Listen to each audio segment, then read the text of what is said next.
All right, guys. So today we're talking about culture, and we're talking about how culture changes over time. And so we have a do now up here on the screen. What country is this McDonald's ad from? Now, this lesson is obviously being taught in the United States, right? And so we have a perception of McDonald's. McDonald's is all over the world. And so the question is what country do you think this McDonald's ad is from? Take a look at maybe some of the language that is written on the ad, some of the items. You may not have seen any of these items, or there's one in particular that you probably have never seen. What country do you think this McDonald's ad is from? All right, and you're going to get the answer in just a minute. But today we're talking about cultural changes. How does culture change? Before we do that, we have to talk about what is culture. So, culture is the way of life a society creates to fulfill its needs. All right. So, attitudes, beliefs, language, customs, rituals, behavior, faith, food, art, drama, music, all of these things help to define culture. Okay. It's the total knowledge, attitudes, and behavior shared and passed on by a specific group of people. You have a culture. You are part of a culture, right? We live in Houston, Texas, which is one of the most multicultural places on the planet. We have all cultures from all over the world combining into one city. And so we have lots of different beliefs, attitudes, language, customs. We have it all here in Houston. Um, some examples of what is culture. So, food, religion, language, education, creative expression, all of these things help to define culture. Now, cultures have influence over us. Now, what is influence? This is a real wordy definition, the capacity or power of persons or things to be a compelling force on or produce effects on the actions, behaviors, opinions, etc. of others. Basically, influence is having power over something, and you can force ideas, you can force, and you can change things. Okay. Now, cultures influence one another in many ways. And I want you to think for a second. How many ways can you think of? How can culture influence or have influence over one another? Name as many as you can think in the text.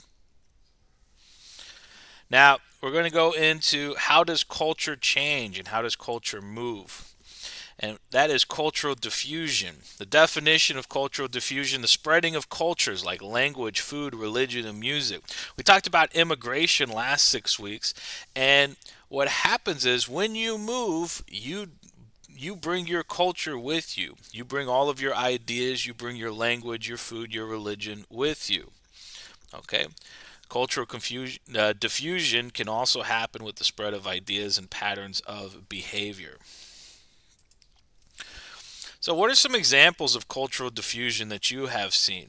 I will give you one, and then you have several of them in the pictures here. You have a football team that looks like they're playing American football, but it is in Mexico. You have a Coca Cola can that's from another country, and then you have Benihana's. Restaurant here in the United States. In Texas, we have Tex Mex food. It's a mixture of American food and food from Mexico.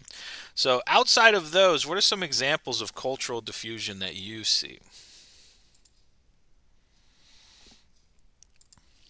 Now, two things happen: cultural convergence and cultural divergence. We're going to talk about cultural convergence first. Cultural convergence is the process of two things coming together or combining. And so you can see here you have the McDonald's in another language. You have a lot of different ways that cultures can combine. The intermixing of two cultures. So beliefs and practices from one culture are embraced by people from another. Communication and travel improvements have helped speed up this process. And so we're going to look at some examples of cultural convergence, but can you think of some cultural convergence where two cultures have come together and combined?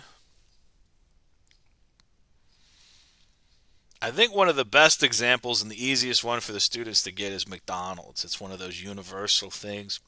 And we want to look at some ads from McDonald's from all over the world.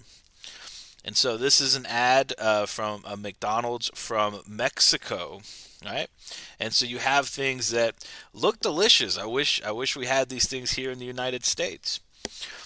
The do now answer, I'll be able to see what you guys wrote later. But the correct answer is South Korea.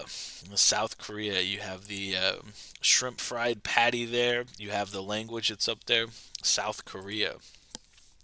And then finally, you have Germany. Um, those are onions. I know it looks a little unsettling, but they have the curry hamburger and the curry chicken sandwich. And so you can see that this is the McDonald's, this is the fast food coming to these countries, and they had to kind of adapt to their culture. So it's still fast food, right? It's still basically the hamburger, but at the same time, it is embracing the other culture. So that's convergence. That's two cultures coming together. But sometimes we have a cultural divergence. And what is a divergence? Is when two things separate or take different paths. Right? It's a process where a culture disassociates or separates itself from other cultures. Right?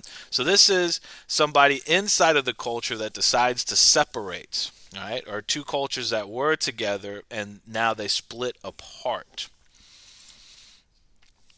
It often occurs when cultural traits change after they are spread over great distances.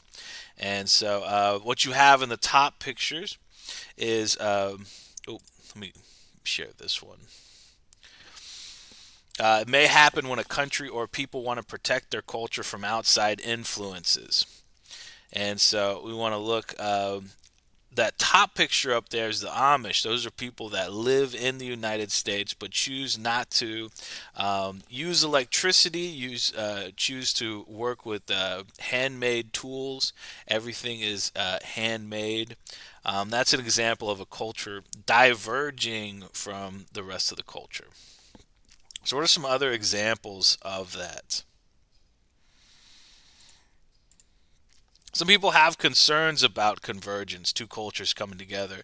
Some people argue that cultural convergence leads to a common world culture and a decline in cultural diversity or uniqueness.